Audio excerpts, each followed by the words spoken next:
that is a very long stretch of cars that's coming down from Tumor Village into West Horton, and it just stretches right the way down to the junction. Welcome to rush hour, West Horton style. Never stops. I think the wind is going to keep getting up and up. I have a horrible feeling that's going to rain over the weekend, which is not the best, but what can you do, eh? So anyway, we're out again, and it's been a good night. Spoken to a lot of people, and they're very concerned about housing, which you would expect, especially this close to the Horton Park problem. Yeah, just over there on, can you see it? Over on my left, on my right. Yeah, not great, is it? But at the same time, we fought as much as we could, and at the end of the day, 8-7, and 7 Labour voted for it. So what can we do? We've got to hold them to account is what we can do. And that's what this election's about. But I've talked an awful lot about elections so far because, of course, it is the main thing I'm doing. So let's have a bit of a difference.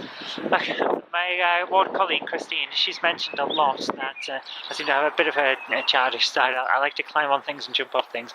They keep mentioning I like to do parkour, and it all comes from something I used to do at university. I think I've mentioned it before, live action roleplay. Let's have a look at my photo album.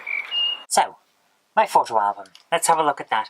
Back in the day, we had a lot of live action roleplay, and I took a few photos of little bits here and there. So, I'm going to have a look at the photo album and some of what's in my big shoebox full of pictures. So, let's do it. So, I used to do a lot of live action roleplaying. That's actually me there. And it was a fun time. We did a lot of fun stuff. I believe this would have been the annual social that we had. This was a very dear lady who is no longer with us, sadly. And she was like the mother to the group that we hung around with. It was a great time, and the outfit I'm wearing is something that I made myself. It's homemade. It's a cloak and all kinds of stuff. And it's kind of pseudo-medieval, but the best way to describe a live-action roleplay is like a cross-country pantomime crossed with Dungeons and Dragons. It's a lot of fun. At Durham University, we had this area in the loading bay for the bar, Kingsgate Bar, and it was full of all this medieval and pseudo-medieval garb, which you can see in the background, plus all of the basically society use weaponry, which was all form, very basic stuff that we crafted, and it was for communal use. And it was kind of, if you're just trying out, you come and get some of the medieval outfits and a few of the weapons. We'll show you how it works, and you'll have a good time. But also, we needed, let's say, we needed 5 peasants or 2 monsters or a dragon or something like that. Well, the stuff for doing that would be in this massive pile of stuff in the area. So that's what it was called. We called it the armory, but to be honest with you, it wasn't so much an armory, it's just a store cupboard that was appropriated at some point in the 80s. It was very good though. That's how you got your start. So you could basically come along and give it a try without having to put out any expense, because some of this stuff is expensive. For example, these 2 weapons here were about 30-40 quid each. This on the left is a foam axe, and you've seen it in a few of my videos. How'd you like it now, huh? How'd you like it now? This is a gladius, and it's also made of foam. The inside of each of those, to get the rigidity, is a carbon fibre core, and then it's just wrapped around with foam, which is cut and shaped into the right shape. And then it's painted a little bit, and latexed, and then painted a little bit, and then latexed again. And that gives it its shine and also its durability. But these things take a lot of time to build, a lot of skill, and that's why they end up being rather expensive. That, by the way, is the lounge and the sofa in my house in my 3rd year of university. And my goodness, it was tiny. The lounge was probably about the size of my office, and the office is not very big at all. The whole point of live action role playing is to tell a story. And this is one of the ones I'm most proud of. This is what we call the 3rd year goodbye. At the end of each year, the 3rd years would be on their final adventure, their final time with the society. Then they would graduate and go off and do whatever. So we have a major event called the 3rd year goodbye. I ran one in my 4th year, basically. After I'd left university, I was still in Durham for a while. And I ran an event with a couple of friends. But we didn't do it normally, because it was the 20th anniversary of the society. So we went to a scout camp in Ennerdale, which is in the Lake District. And we ran a massive event where for 48 hours, we didn't stop role-playing. It was huge. And this is part of it.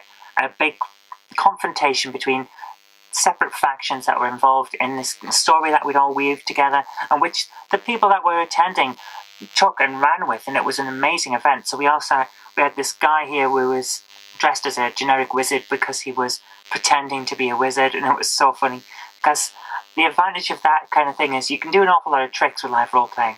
People don't know whether you've just got a quirky costume or whether you're in character and pretending to be someone but doing it badly by having this weird generic costume. So it was nice to be able to play with that kind of effect and be able to have the players not know what's going on the same way that their characters wouldn't. So as you can see, everyone's got a great costume. They've put a lot of time and effort into these things, and we had to respect the fact that everyone put in huge amounts of effort. So we took everything pretty seriously, even though we're all really there to be having a lot of fun. The place, by the way, was beautiful. We took a fair amount of pictures just of the area around where we were, because we got some fantastic locations just in the middle of a scout camp. It was so beautiful, and it worked so well with the story we were trying to tell of basically an area that was untouched by civilization.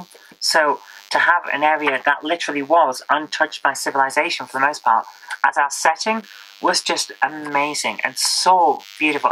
One of these days I'll go back there and I'll do a vlog on it because it was so nice. Because it was such a big event, we prepared for weeks in advance. In fact, I would say probably months in advance, because I'd spent a lot of time in my lunch breaks and after work writing a load of documents for this event. And as you can see, it went down rather well. A lot of these had to be translated from languages that weren't exactly English. I think I used a lot of French and Latin just to make it difficult for people. And they were written really archaically. A lot of it had codes. A lot of it was about how to solve the riddles that we'd set out and all the puzzles. But some of them were just generic backstory that, if anyone took the time to read it, which a lot of people ended up doing and enjoyed it a lot, it gave them something nice about the world that they were interacting with that didn't help further the plot, but did make it an awful lot more rewarding to have sat there and put the effort in.